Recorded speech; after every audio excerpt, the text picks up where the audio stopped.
I believe. Hey, is there a way to stop the glare other than taking off my glasses? Because then I can't see them. I need to get some glare-free glasses. Is that a thing?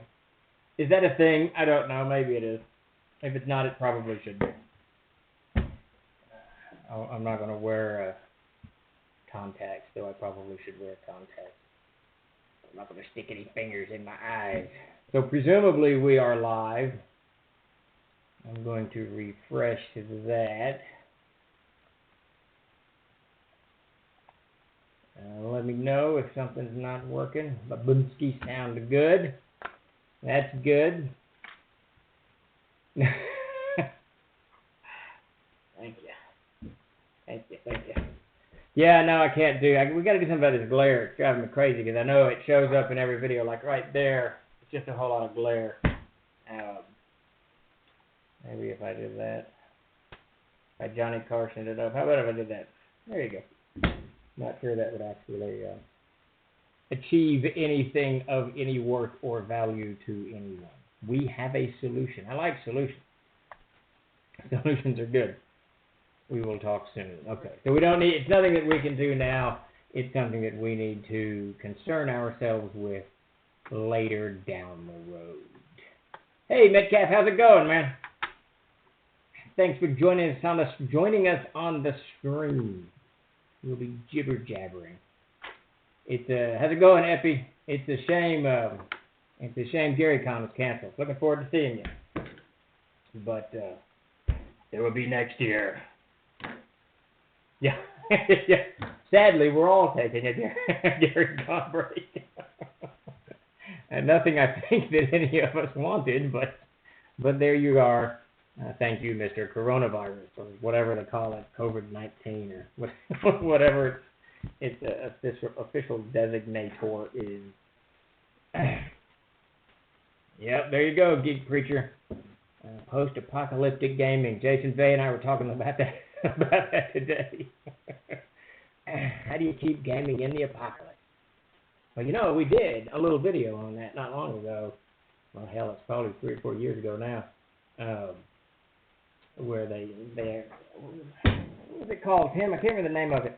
That's that cool little video where the people are looting in the apocalypse and they're looting the house, and inside it they find all the Castle Sage books, so that they take, I think it's called Take Only What You Need, I think. I can't remember now. Yeah, it was our little foray into film, which we will revisit. We will revisit that soon, very soon. To the End, was that it? Yeah, To the End and Emmy, yeah. I think that the overall concept of the series was going to be called Take Only What You Need, and that was the idea of the older character, not necessarily the main character, but the older character was going to be his thematic thing there. And that you only take what you can carry, only what you need, because we were in the apocalypse. I think we did the 2. I had a script for the 3rd one, gave it to the director, and we just never managed to get together and make it actually happen.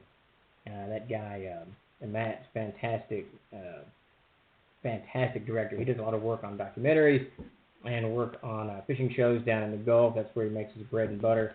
Won an Emmy at one point for something, and just a really good filmmaker. So those two little videos turned out far better than I ever imagined they would. Certainly better than if I actually did it myself. Did you? I did not know that, Metcalf. That's very cool.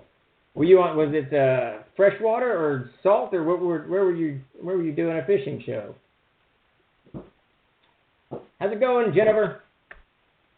Hanging around the fishing hole. Now that sounds like something I would watch. It certainly sounds like something that I would do off the coast of Maine. Look at that. That's up in Tim's neck of the woods, in his country. His stomping grounds, as we like to say down here. We are doing GM's Tricks of the Trade, number 40 something or the other. Looks like number 42. What is this one called? The Grindhouse Effect. Yeah, this one's a frustrated castle keeper or frustrated GM's attempts to grind away character hit points when the characters are so very high level that it's difficult to hit them or to to do anything to them. That's where my Thursday night game is these days. They're all 14th and 15th level at this point. They have very high armor classes and lots of hit points and can deal out an extraordinary amount of damage. I have to come up with creative ways to make it a little bit more challenging and risky. You know, you want the game to have a certain level of risk, or it's not that fun. So that's what the grindhouse effect is. And we'll get into that in just a couple minutes. We want to give a few more minutes for everyone to join us before we get started into everything. But thank you all for wandering in tonight. And if you have not done so, please give us a follow. We sure appreciate it. Any and all support that you can throw our way. And just as a quick note, we do have a what do they call it? I don't even know what they're called. A Kickstarter going on. We have a Kickstarter cooking right now for the Castle Keeper's Guide, and of course that's much of what we're talking about today. All of that business. So yep, there's a link for it. So head over and check it out if you haven't already. TKG is, of course, this will be the third printing on the TKG. It is a huge, massive book, 350-something pages long, full color, filled with just innumerable amounts of information, charts and tables and things to access for the various and sundry GMs, Castle Keepers, DMs. Though it's written for Castles and Crusades, it certainly can be carried over to almost any game system, because a lot of it is just obviously the description of what a town is as compared to a village is, compared to a city is, and that certainly spans all the game systems, as long as you're kind of in the... It doesn't even matter if you're fantasy. You could take that section on and do it in a science fiction, and it's completely irrelevant. So it's a great book. It's been out for years now, and on to the third printing. Definitely check that out if you have the interest and or time. All right, we're going to get started in about a minute or so. Give everyone about one more minute to come wandering in. We've got so to add to the chaos of the coronavirus shutting down the country, and we got the oil war going on between the Saudis and the Russians and the American shell companies. We got the recession, obviously, is rolling. Everyone's the words are all over the place. Arkansas decided to throw in a few tornadoes, and that's what we're looking at. Not where I am, but in the northern part of the state. So if we lose Tim, yes, Jennifer Tim is here. He is Troller Games. Or nope, he's TLG Tim tonight, but a tornado just touched down in his neck of the woods. So if he suddenly disappears, he's either lost power, headed up into a funnel, or he's just headed for high ground, low ground. I don't know what you do in a tornado. Get under the deck. You got one of those big old 50-pound decks. So I'm getting under mine.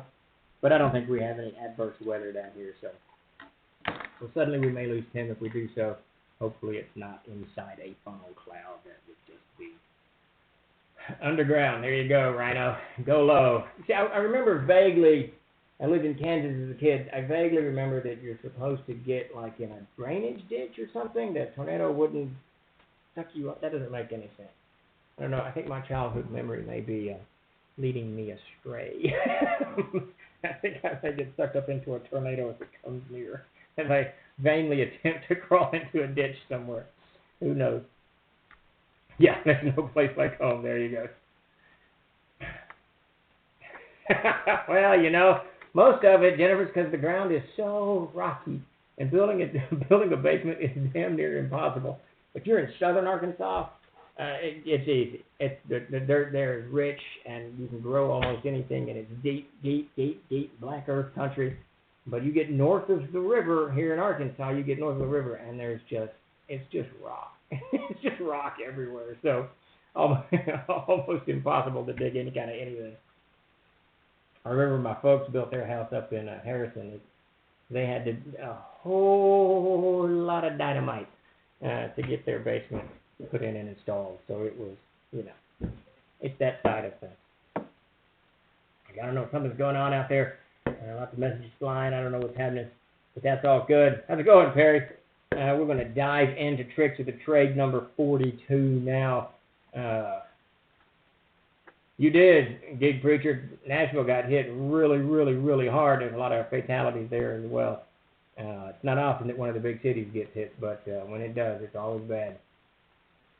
Always, always bad. Our thoughts and prayers go out to everybody in Nashville. You guys, I know, are still picking it up and cleaning it up. So let's dive right into...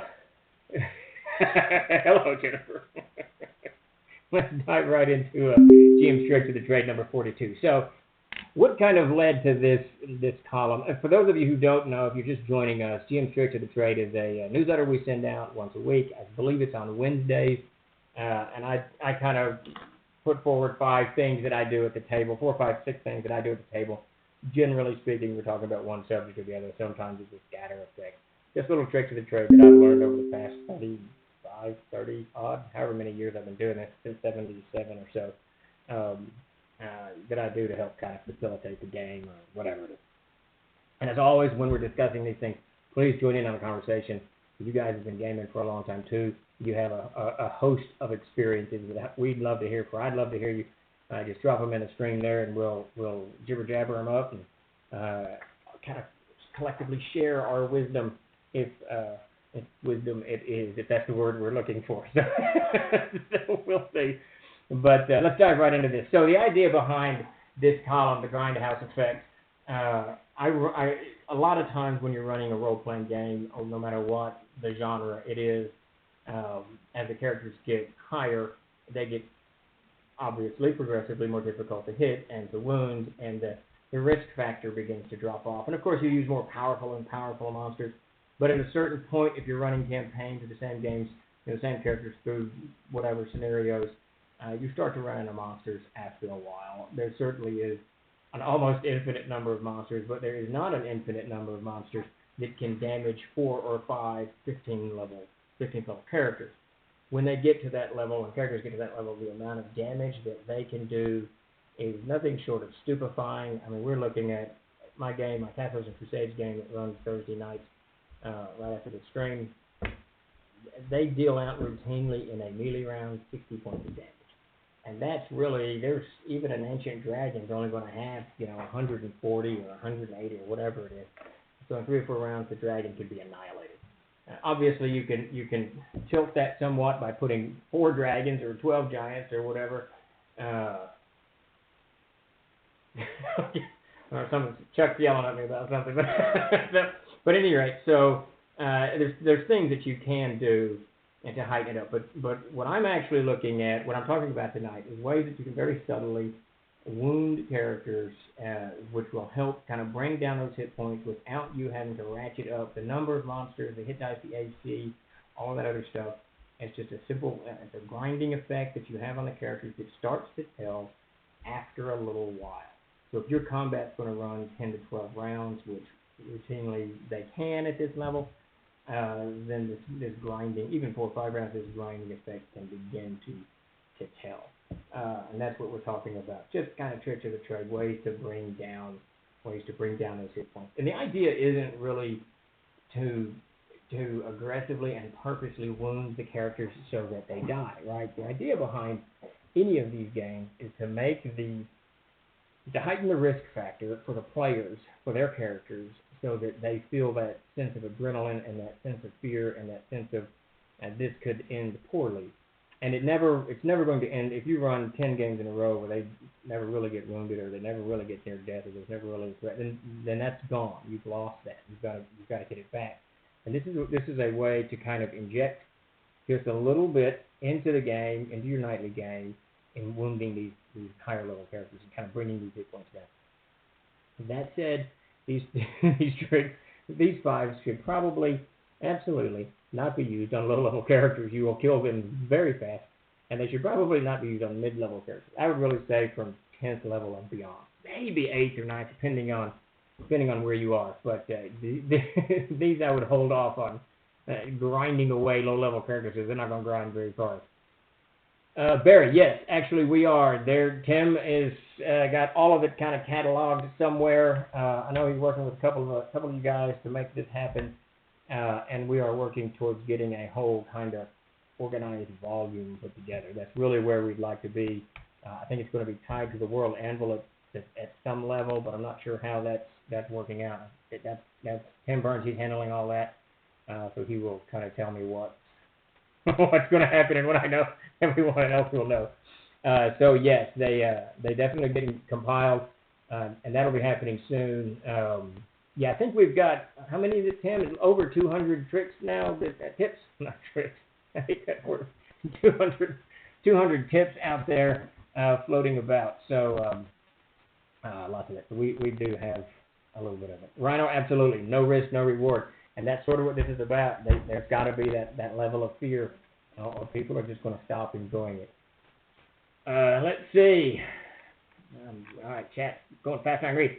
Always struggle challenging everyone in the party in battle. Multi-attack fits, clean out a bunch of critters in a few rounds, and my chief has just started his plan. That's the thing with high-level characters. I mean, especially when fighters are getting two swings around, and well, really, at the end of the day, it's those magic users, right? All of the fighter classes are dealing damage, and it's pretty hefty damage, but then that magic user weighs into it, and a gazillion hit points are done almost immediately.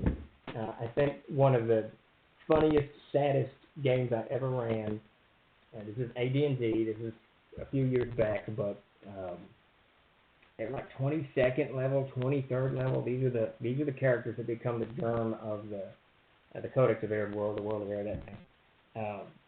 And I made this monster with descending AC. It's going to have a negative 10 AC or whatever. I think it's negative 10, and a 310 hit points. And it did a huge amount of damage with each attack. So I figured out, so this is, and I had made it. Basically, if you got a picture in your head of the giant pit, I just made this huge dog pit that they were fighting. Well, Max Golden, co-author of Castles in Crusade, he was playing Aristobulus the Wizard, and I can't remember exactly what he did, but he cast Time Stop, which gave him 9 spells, and then he cast Fireball, Blast Fireball, Light Maul. I mean, there's just so much. And he did like 301 points of damage in the first melee round, and then as I came out of my Time Stop, they had won initiative, and Todd, the Paladin, swang and did like 8 points of damage and killed the creature in one melee round. I was like, ah! So that was a learning experience for me. It was really kind of funny. So it's always fun. All right, so let's dive into this first one. Let's see, some problems I encounter are when the tanks are nigh invulnerable, like you were talking about, but the casters and thieves are not. It is very difficult to balance because you can annihilate. It's a great point. That's an absolutely great point because you can bring something so heavy to the field that it can finally damage the fighter or the ranger or whoever, but then it turns around and hits that magic user, and that magic user has a quarter of the hit points and no armor class, and he gets annihilated in 2 melee rounds. So it gets very difficult to balance that.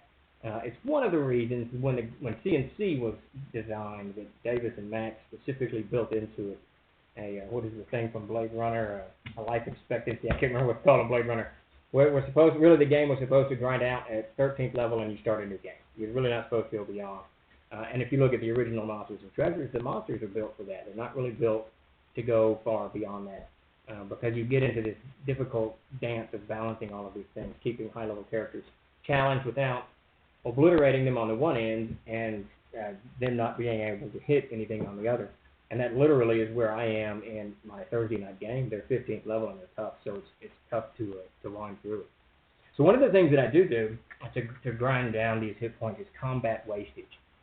This is an easy thing to throw in, and I usually will do it if there's any kind of numbers involved, lots of monsters or very, very powerful monsters like giants or dragons or anything like that. And every round, I'll explain that this combat is extraordinarily exhausting.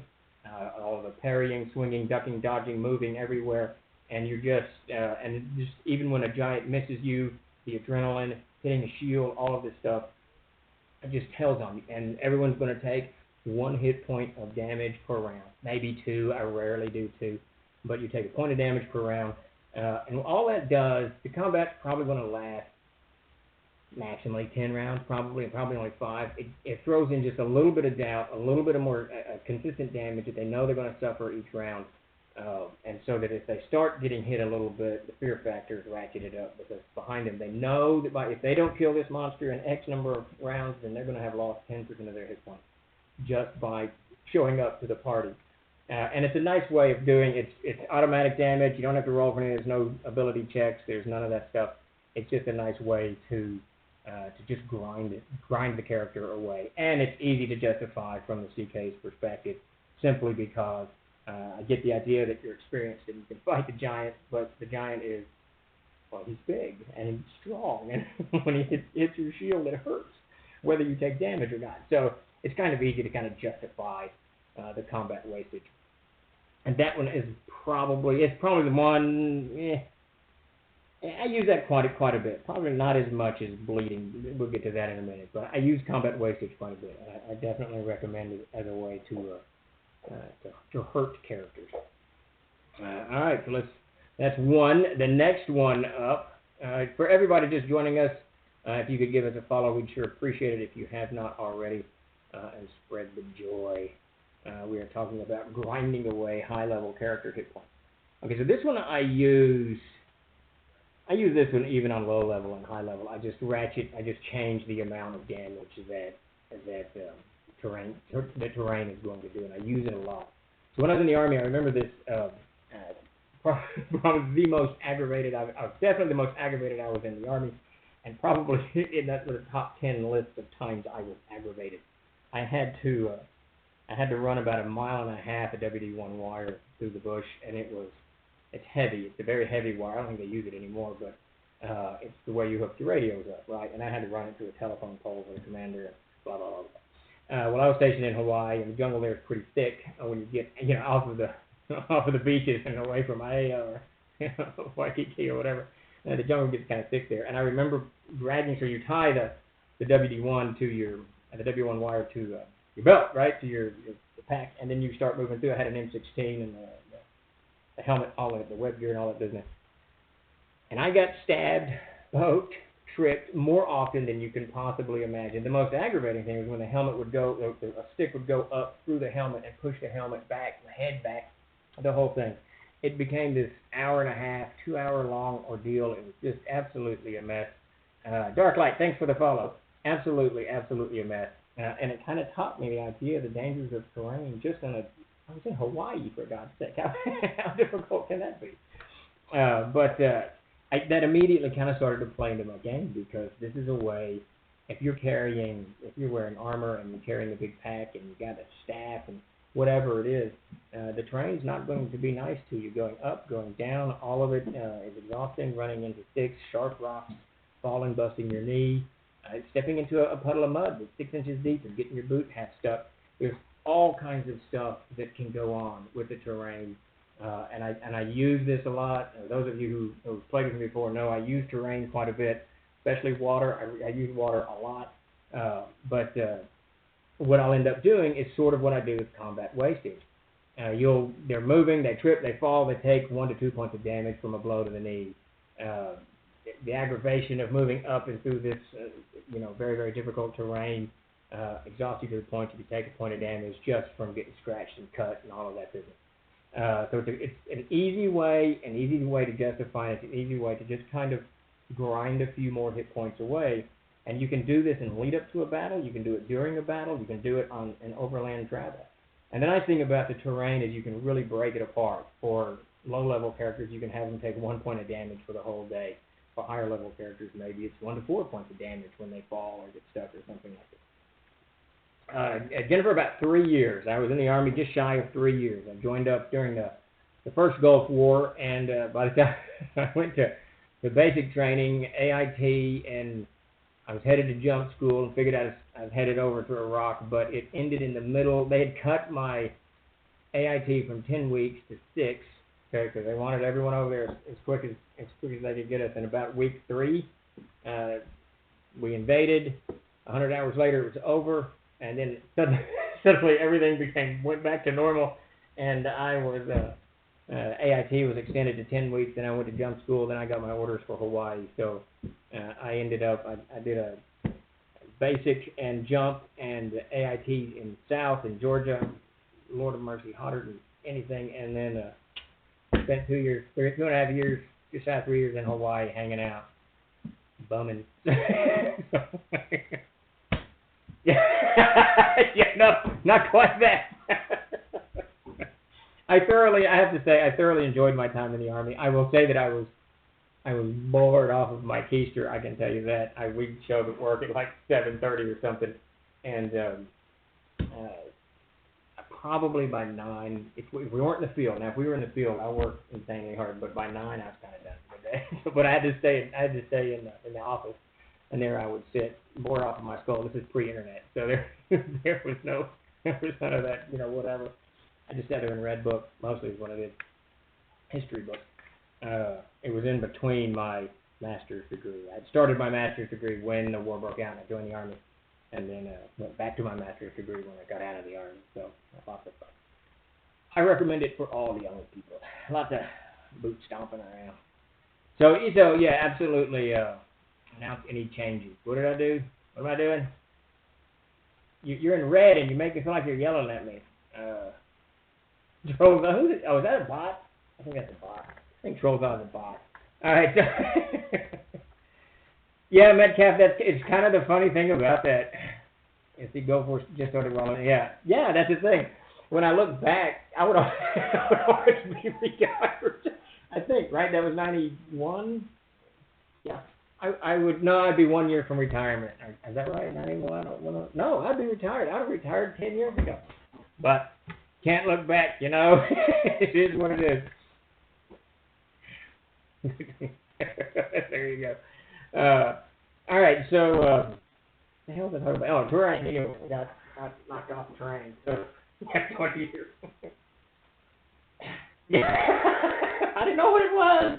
I thought red was like yelling at you on the internet. I don't know. It's all crazy.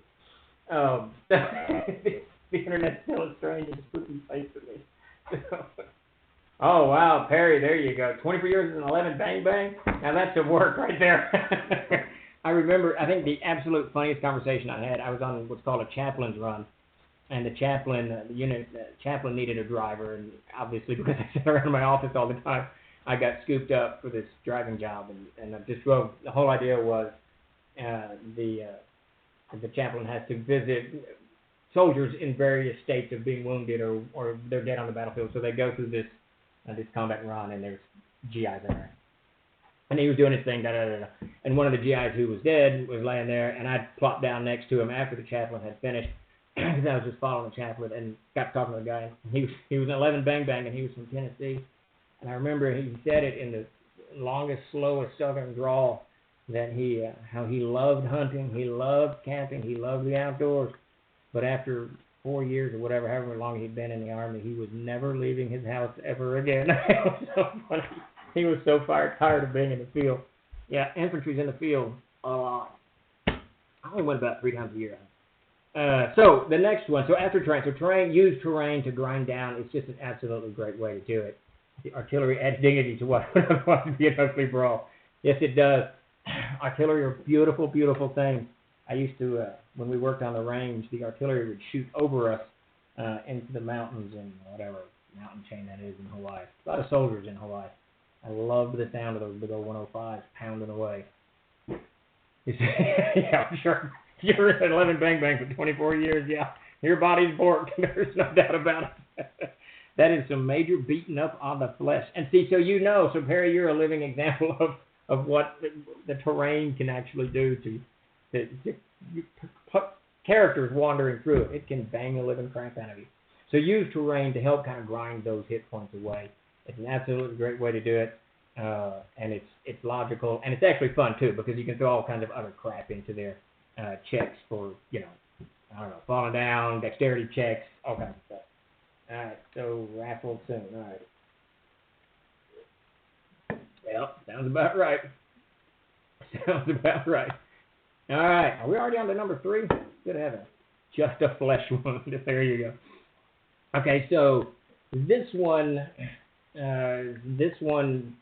Wait, so there's a raffle going. There will be a raffle later. There's a raffle start now? Okay, yeah, number 3. I think that, well, Perry, that doesn't sound very fun. Trolls off panel. I don't know what that means. There might be a raffle going on. Chuck's going to put something up about the raffle as poor Perry lists to us his horrible battle wounds that he carried from being in the Army.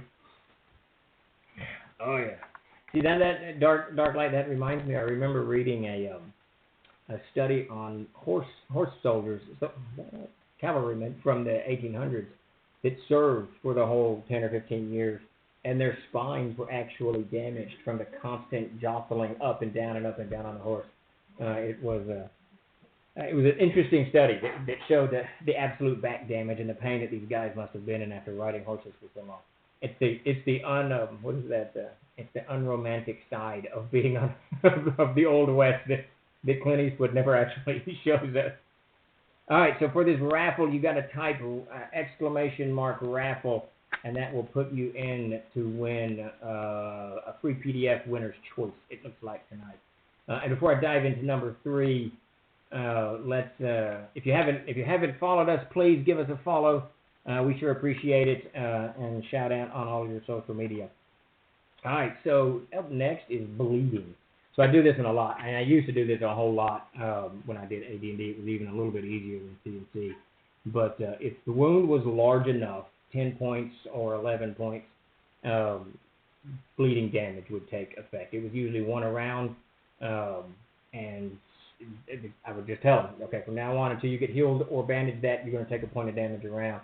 And the interesting thing about bleeding, if you got hit 3 or 4 times, you could be taking an extra 4 points of damage around. So bleeding became something that none of the characters wanted to do, and it created this entire kind of subplot in combat of healing the characters, of bandaging them, of getting this one character out of the combat to fix them if someone else goes in.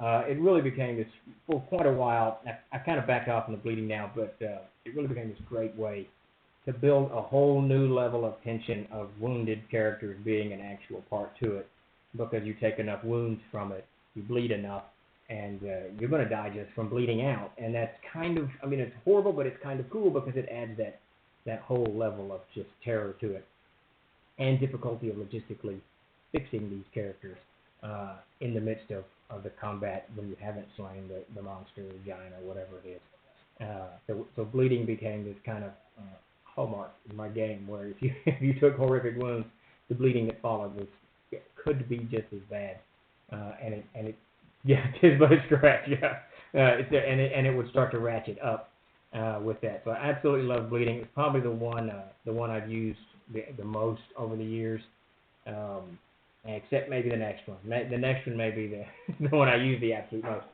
but and certainly with things like sort of wounding, sort of sharpness that cut a limb off or make a wound that can't be healed, the bleeding certainly is going to impact the character. And what's nice about the bleeding, what I would do on the bleeding is add a constitution check to it. So if you don't do something about it soon, you're going to have to start making constitution checks to keep yourself in the battle. And it just adds a whole new level of fear, and another thing that the beleaguered player already has to deal with. So many other things, and it adds another thing to that, which keeps them kind of jumping. So a huge fan of bleeding, number 3 on our list of grinding away the character. So for those of you just joining, we're doing GM's Trick to the Trade, number 42, the Grindhouse effect, which I stole from, of course, the Grindhouse movies from the 1970s and 60s that were just, blood-curdling horror movies. People getting killed in various and sundry ways. In these horror films that popped up at low budget types of things, and we are diving. We've gone through the first 3 of them now. Kind of like the old massive damage rules. A lot of GMs I knew threw that rule out, but I used it for Ravenloft. Yeah, exactly. And the thing is about the bleeding, you do have to be careful, because when you tell a player you take 2 points of damage around from this wound, and 3 from this wound, and if you're not keeping it up in your head 5 rounds later, they might have taken 50 points of damage. So it can be. And I will say this, what I usually would do after 2 or 3 rounds, a wound's going to coagulate. It's not just, unless it's horrific, it's not going to bleed forever. so it would begin to lessen somewhat. So I didn't have it continual, not through the whole combat, but just definitely enough to keep them to keep them a little nervous and scary, and to make it a little bit more realistic, because that's what clearly getting hit with a sword would do without a certainty. All right. There you go, man. Yeah. Bleed out the Ranger. They have the most hit points anyway. They need a little bit of extra bumped out. If you're playing AD&D, because you start with the 2d8. I remember that class used to drive me absolutely nuts, because everyone would play the Ranger, because you got 2d8 hit points, and if you were a half-elf, you basically got all the Ranger abilities and then a bunch of half-elf abilities, so there was just a half-elf Ranger was really the class that you wanted to play. Yeah. Yeah. Dark Light, I think it stops in a way you don't really want it to, because your heart stops beating, but I see your point. And some wounds, of course, will bleed. I mean, Dark Light, you can probably shed some light on this. The head wounds bleed a lot. Finger wounds, hand wounds, they just bleed a lot. They're hard to get. That's actually what I think in the GM's Tricks of the Trade, I used that as an example. I was putting in some quarter round a couple weeks ago, which isn't that difficult. I'd already pre-cut it, painted it. It just needed to go in and, get nailed in and cut my finger, and didn't think anything of it. I just put a piece of paper towel over it and went on, and I got blood it just wouldn't stop until I finally just quit, and I went to, I went and got a Band-Aid, put a Band-Aid over it, just so I could get this bloody quarter round installed. Hello, Ethan, Storycraft. Jennifer, tell Ethan I said hello. We're streaming Gary Gygax a lot. I can't help but feel. Okay, imagine, Twitchy DM says, imagine how cool it would have been if the internet was available for streaming when Gary Gygax was alive. I cannot help but feel it would have been just like Steve's broadcast. Oh, it would have been fantastic. One of the things, and you can find some videos of Gary on YouTube. If you listen to Gary's voice, and I can still hear it in my head, he had this very nice, measured, he almost had a melody to the way he spoke. He never got excited. He would just had this really nice measured tone as he spoke, and there was a certain melody to it. It was soft, but it had this undercurrent of authority, which kind of put you at your ease. You didn't feel as if you needed to interject or you needed to correct or whatever, because he had that kind of that presence. Especially his voice captures that. He would have been fantastic. That would have just been absolutely great. And he would answer any question about anything. It was absolutely great. Yeah, that would have been wonderful. Twitchy, you are dead on. That would have been absolutely wonderful. Well, that's good, Ethan. Well, keep on watching. Keep on gaming. Let's see. Oh, yeah, lots of small blood vessels and capillary action going on in the scalp and hand. Had a kid who hit himself in the back of the head with a machete. Ouch. Stapled him shut, but looked and bled far worse than it actually was. Yeah, that's the thing. Those head wounds, as Dark Light has pointed out, with the capillary. Did I say that right? Capillaries in your head. It's just a lot, and it bleeds. I remember when I was a kid, Brad Bevington, someone had dropped a railroad spike from the slide, and it hit Brad. I mean, that spike it didn't go in. It didn't penetrate his skull. I mean, it just hit his scalp, bounced off. Man, did that kid bleed. There was blood everywhere. Just absolutely, just blood everywhere. Stapled him shut. See, that's what we need in the roleplay games.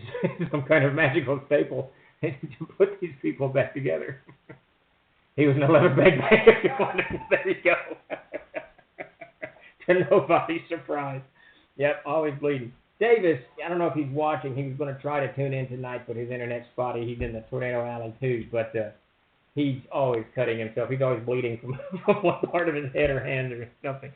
Now, so if you see Davis and he's not bleeding, it's a small miracle. It's going on. Davis is my guru. Yeah, that's super clue. There you go. That's the Razor Vine strength. There you go, Metcalf. That's good. Then bleeding out damage for a number of rounds. Some players are going to hate Steve. Excellent. Then my work is done. That's a great idea, Razor Vine. To even bring in the monstrous terrain to bring even more, grinding away these players. That's brilliant. Metcalf, absolutely brilliant. Watch the Fortuna episode again. Oh, yes. That's a great episode, and that captures his voice, too. I've got it bookmarked, this video. It's kind of someone talking to him about his name, the 𝐓𝐫𝐢𝐜𝐤𝐬 name. It's just a great video. I'm sure it's still on YouTube somewhere. Excellent stuff. Yeah, Gary's we miss Gary. That's a shame. We have a winner. So we have a winner for the raffle. Ooh, I better hurry up. We're already at 8:40. Blue Materia, you have won. Please speak up in chat. Following. That's a bot. I don't know why I'm reading what this bot said.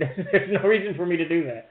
All right, so I'm going to quit reading what that bot said and go on to trick of the trade number 4. All right.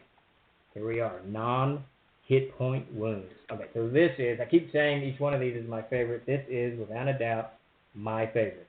And of them all, Cap is the globe of your eye explodes. I absolutely love that.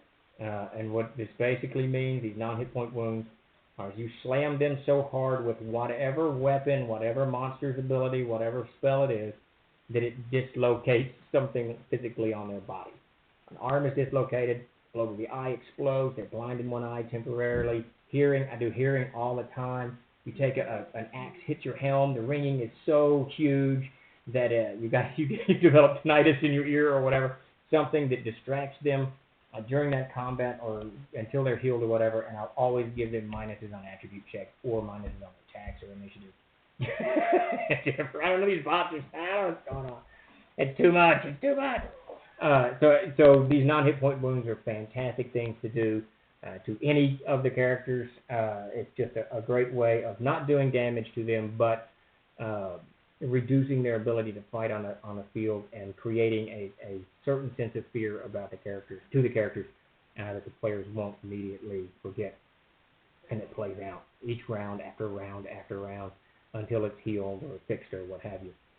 So non-hit point wounds, my absolute favorite. I do it all the time, every game. I do these on low levels as well as high levels, because at the end of the day, I'm not actually killing the character. I'm just reducing their ability. So even at low level, it doesn't have that grinding effect that combat wastage or bleeding or terrain wounds will have, because I'm not actually doing damage. Which at the end of the day, the character can take all tons of attribute damage and all kinds of other damage, and it doesn't matter so long as their hit points are intact. They don't die until their hit points are gone. So with this one, you're not actually grinding away hit points, but you're grinding away ability, which has for the kind of the psychological side of the player themselves has the same effect.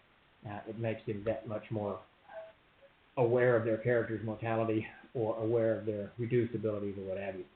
So definitely take a look at non-hit point wounds. It's a fantastic way to do it.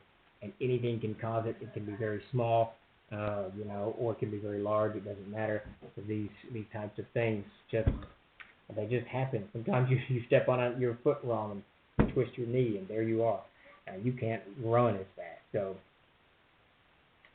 generally speaking, a heal to answer 𝐓𝐫𝐤𝐬's question, what I generally do with them is I'll have them heal naturally. So if it's a dislocated joint, they have to kind of put that back in. And anyone, if you've been in combat, if you've been traveling for a year or so, you're going to kind of know how to, in this type of environment. But I assume the character's going to know how to fix that type of wound.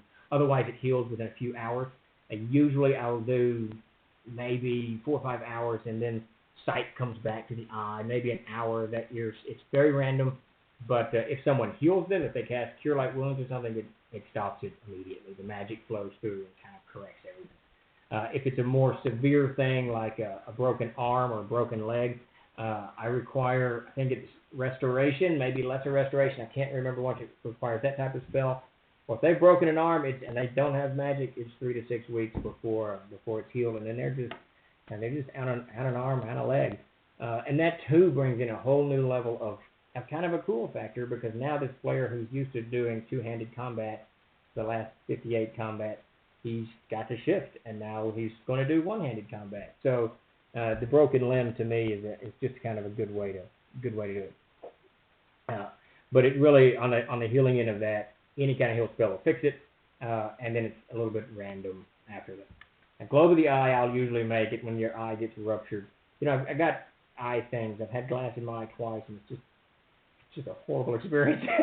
There's nothing fun about having glass straight out of your eye. And when you look at eye wounds, they look so horrific. I mean, they're not necessarily, but there's the blood, whatever's going on in the eye. It's just horrible. And I am, especially when I like them, especially when a character hits 0 points and has been healed, haven't had to issue too much to CMC. How do you decide when to apply them? These types of wounds, it's usually in the heat of combat. It's almost always in the heat of combat, or if they're doing some kind of extraordinary terrain stuff, and let's say they're trying to jump over some rocks and grab a hold of a cliff or something, and they roll horribly on their dexterity. I don't necessarily want them to plunge to their deaths, so they'll grab the rock, and as they grab the rock, they break 2 fingers as it goes in. It's one of the things I hate about these role-playing games is you can have a very high-level character who just rolls bad once and they're decimated, and that's not fun. It's not even fun for the GM. No one wants that. And I get the whole idea of a character death, blah blah blah blah blah blah. But we're all still having fun, right? No one wants to play a game for 15 years and then have their character die because they fell off a flipping cliff. So broken fingers, a fingernail bent back. We've all experienced these moments of idiotic pain that we did something that was just stupid, and it just hurts. It just hurts. And that's sort of what this is. But now when they go 0, I frequently will give them wounds. If they go over -3, it's almost always a permanent wound. I think the CKG has a chart for that. I think somewhere around there. I remember that we put that together. You go -3, you're X, down the line. Hanging toenail. Mac Muddles has joined us. So Mac Muddles, that's Mac Golan there. What about a number 4, aka the hanging toenail? Yes, it would hurt. Bending your toe back would hurt like a son of a bitch. Can I cuss? Can't remember if I can cuss on Twitch or not. All right, wait a minute. I've been yelling at someone's yelling at me here. So we're going to raid Elisa Faden here soon. Oh, I got to start wrapping this up, don't I? All right. Let's see. Did I get everyone's questions? I always figured a large hit point damage strike will leave some scars. Yeah, Willie, I do that too a lot. I used to do it more in the olden days, and I kind of backed off because so many. I mean, Todd Gray's the most. His character was a paladin. He got hit all the time. He took this horrific damage, and then after but maybe this is true. After I don't know, 20 or 30 combats, he had all of these scars. But honestly, maybe that would be true if you fought, a giant, a dragon, and you probably have wounds that never heal, or not heal, but scar tissue all over your body.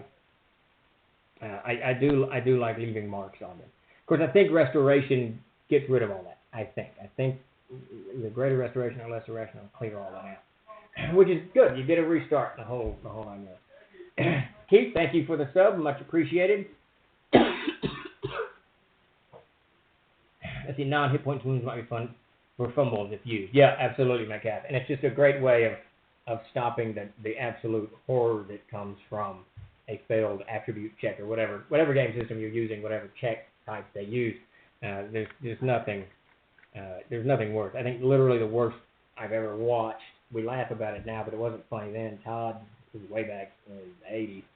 Todd had written, he had created a fighter.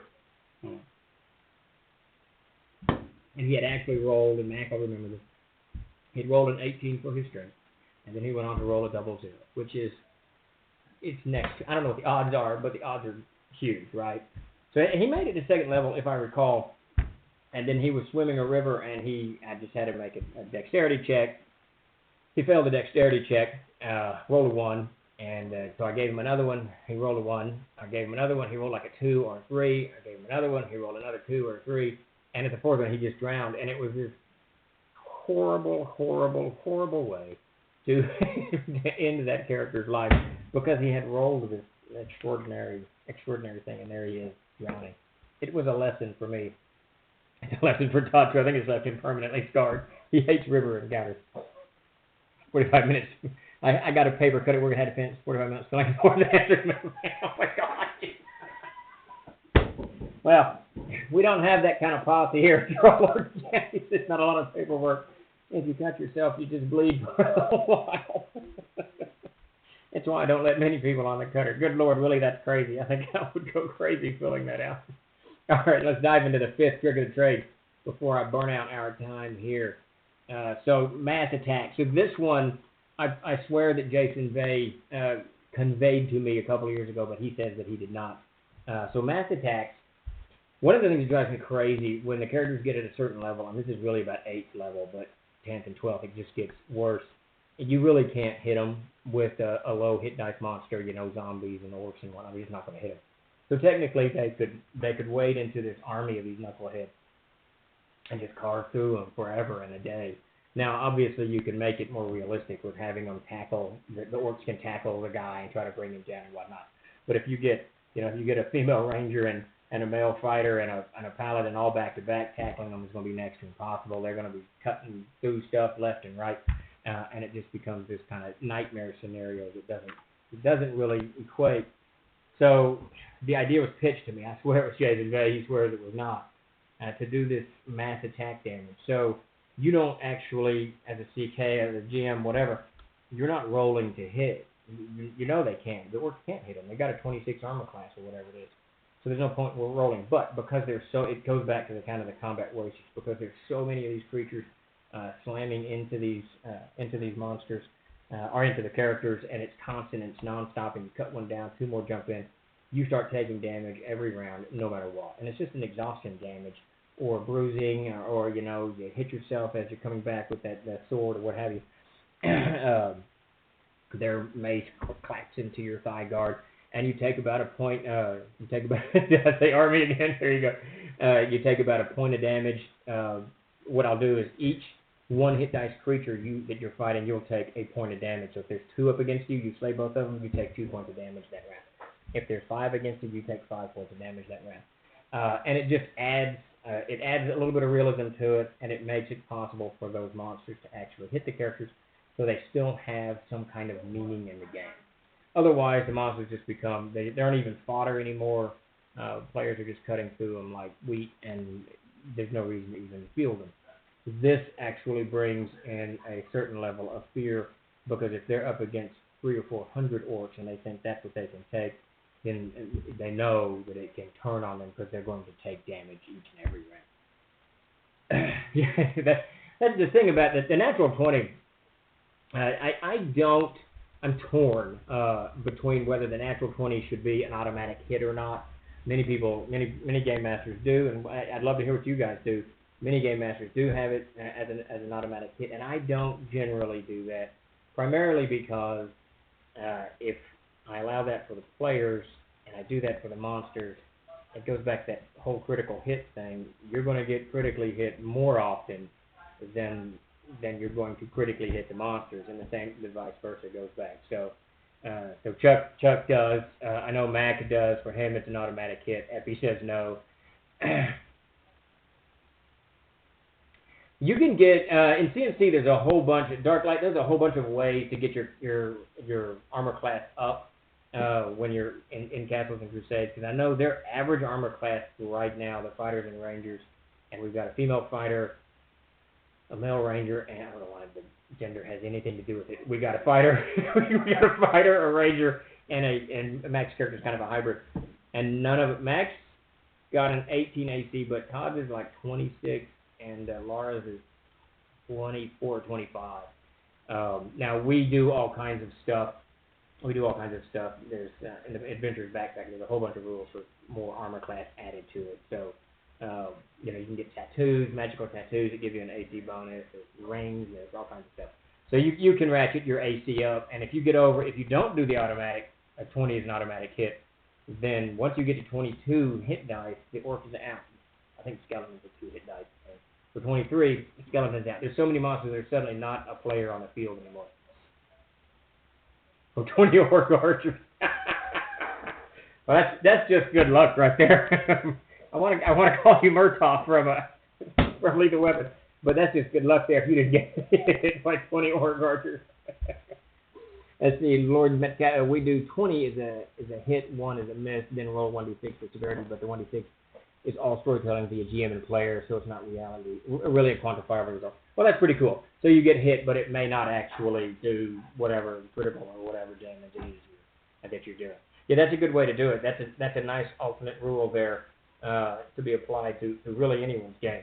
And that's the thing about it, all of it, though, you're having to kind of hybrid stuff around these small, the lesser hit dice monsters to still make them have, some kind of meaning at the table. And let's face it, at the end of the day, orcs and goblins are just cool, and you don't want to lose them as pieces on the board as the characters get higher in level, because they really are just cool monsters. Absolutely love them.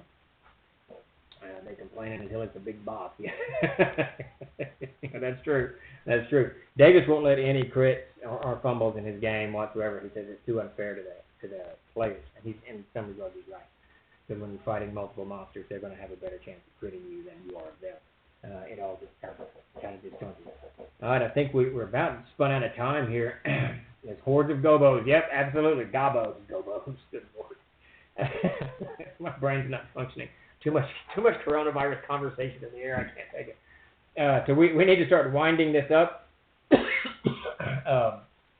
If you have not done so, please give us a follow here on the Troll Lord Games Twitch channel. We sure appreciate everybody wandering in and joining us tonight. We will be back. I will be back on Tuesday at 4 o'clock for Ask Me Anything. Tim will be back next Wednesday at 1 for World Anvil, and then we'll be back again next week at 8 o'clock Central Standard Time for another GM Stretch of the Trades. So please join us for all of those things. And I believe Chuck is running a game Saturday on our channel, so check that out as well. I played Castles and Crusades for the first time at Mars Con of Bono. Are you going to be at Gen Con this year? Sadly, we are not going to be at Gen Con this year. We backed out of that con about 2 years ago. We've gone 20 times in a row or 19 times in a row.